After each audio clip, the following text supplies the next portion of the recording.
Welcome to this edition of April Fool's Day Fab Friday. Don't be fooled. How to evaluate information from the web. Have you ever used information from the web and then found out it wasn't true? Questioned if you should believe something you see on the web? Rejected information you found on the web and then later found out it was correct? Well, today's session should be of help to you. Today, we're going to look at some of the ways that you can evaluate information and decide if it's true, if you should believe it. So this is the first question I always ask myself when I look at information that I find on the web. Is it true? How can I find out? Well, the first thing I start looking for is who is the authority behind the information? Who's put it out there and why should I believe them? So where do you start to be able to do this? Well, the first thing I do is look at the address. And when I'm looking at the address, I'm looking for the ending or the domain extension. And that's that .edu, .com, .org you find at the end of the address. EDU, most of you are familiar with. That means it's from an institution of higher learning, such as a university. .com means commercial, and .org means it's from an organization. It might be profit or nonprofit.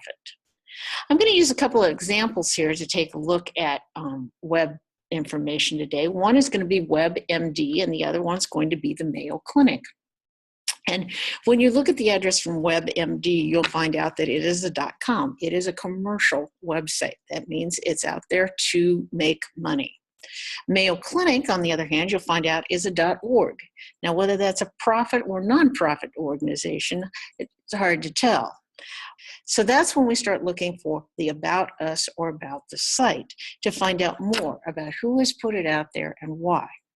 So as I click on my link here and I bring up WebMD, I'm going to scroll clear to the bottom of this site, and I'm looking for an About Us or an About this site. And down here I find out About, and then it says About WebMD.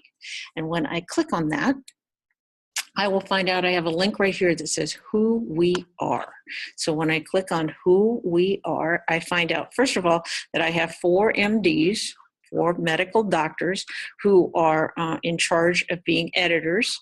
And then I also find out that they have another 100 doctors and health experts from across the country who help them with their articles.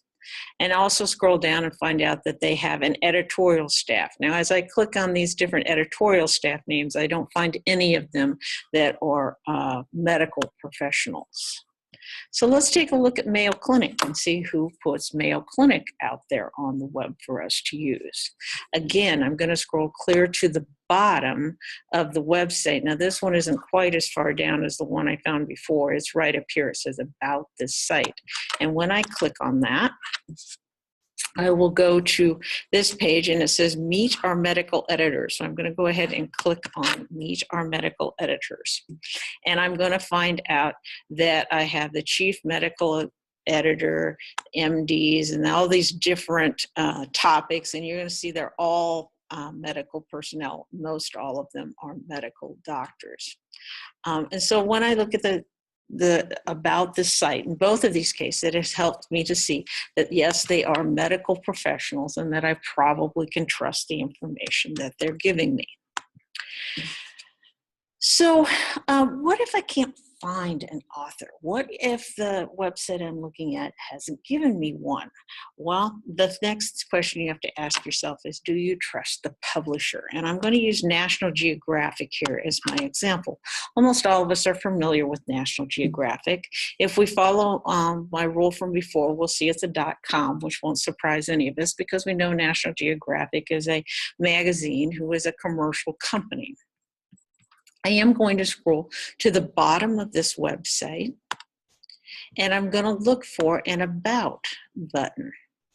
And as I get down here, I do find down here under General, I find an About. But when I go in there, I find out that all I find out about is National Geographic and all the different divisions that they have. They aren't giving me any authors or editors or who is responsible for any of the particular information. They're just giving me all the different divisions that they have and links to them. So does that mean that I shouldn't trust National Geographic? It's something that I've heard of before. It's a known publisher. And so probably based on just my prior knowledge of National Geographic, I would believe the information that they are giving me.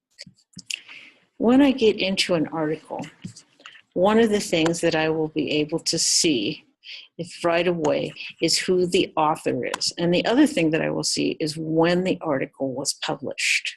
I can take this author's name and copy and paste it and search it in Google and find out information about the author as well. So in National Geographic's case, I probably would believe the information just based on the fact that I know who the publisher is and who is responsible for the information. Another thing that you might check when you're looking at information on the web is, are there any references listed?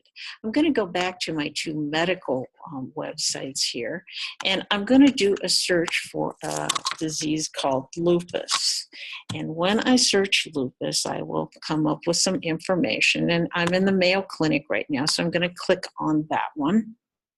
And I'm going to find out that they, first of all, list my author as the Mayo Clinic staff. And then I'm going to come on down here, and I'm going to find out that the information was put on the web on November 18th of 2014. You know, that isn't real recent. I might like to have some that's a little bit newer than that. That's, you know, a year and a half old already. But it also has a button here that it tells me where they got their information from. And as I look at these, I can see that they came from pretty reliable places that I would definitely believe their information. Now let's take a look at WebMed, and I'm going to search for the same disease, lupus, and I'm going to go into one of their articles about it. So I'm going to click here, the Lupus Health Center. And then I have to click on Go here to actually get into part of the article. And when I finally click on information about it, I will get, here's Lupus Basics, and it will give me a lot of information. And as I scroll down, first of all, I will see that this information was reviewed by this particular person on March 22nd of 2015. I have a little bit newer information this time. And here I can click on article sources, and I can see this came from the Lupus Foundation of America, Mayo Clinic, and the National Library of Science. Again, places that I would find reliable and information that I would trust. Also to consider when you're looking at information on the web was when the information was put on the web and when the information was actually created. In the case of these medical websites that I had, we just got through looking at articles. They told me when the articles were put on the web. They don't really tell me or when it was created, and I have to assume that that's also when it was put on the web. I don't have two distinctions, but sometimes when you look at different articles on the web, you will see that the information may have been created at a particular time, and then later it may have been posted on the web. Another thing to look for when you're looking at information on the web is bias.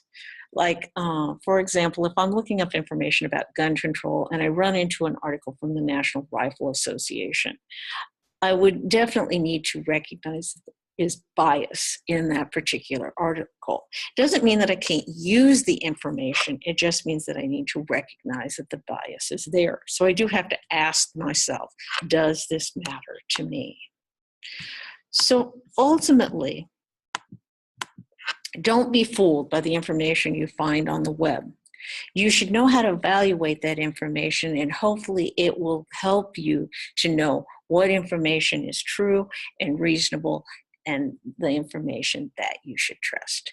If you have any questions about this, you're welcome to contact me at sue.kientz@gpaa.org through email. Thank you very much.